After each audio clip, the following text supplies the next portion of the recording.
वडापाव बनवायची सगळ्यात सोपी रेसिपी. बटाटे घ्यायचे, धुवून घ्यायचे, शिजून घ्यायचे. शिजल्यानंतर साल काढून घ्यायचे आणि वडापावचा मसाला तयार करू. वडापावचा मसाला तयार करण्यासाठी चॉपर घेतला आहे. लसूण, कोथिंबीर, मिरच्या व्यवस्थित पिसून घ्यायचं. पिसून झाल्यानंतर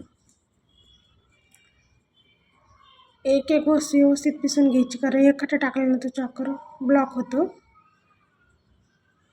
चॉक झाल्यानंतर बेसन पीठ घ्यायचं. बेसन पीठमध्ये चटणी, नमक, हळद टाकून बेसन पीठ एकदम छान पाणी टाकून एकदम पातळ व्यवस्थित, त्याच्यात गाठी वगैरे न होण्यासाठी एकदम पातळ व्यवस्थित तयार करून घ्यायचं. तयार झाल्यानंतर फोडणी द्यायची.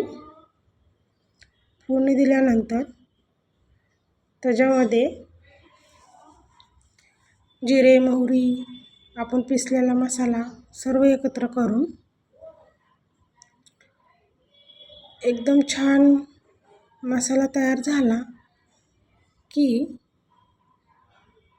वडापावची भाजी तयार करून घ्यायची. म्हणजे वडापावमधली मसाला तयार झाला की त्याचे व्यवस्थित गोळे बनवायचे छोटे छोटे आणि बेसन पिठात टाकायचे एकदम छानपैकी आणि तेल गरम करून तेलामध्ये टाकायचे. एकदम छान कडक भाजून घ्यायचे. भाजून घेतल्यानंतर मिरच्या पण भाजून घ्यायच्या आणि वडापाव तयार.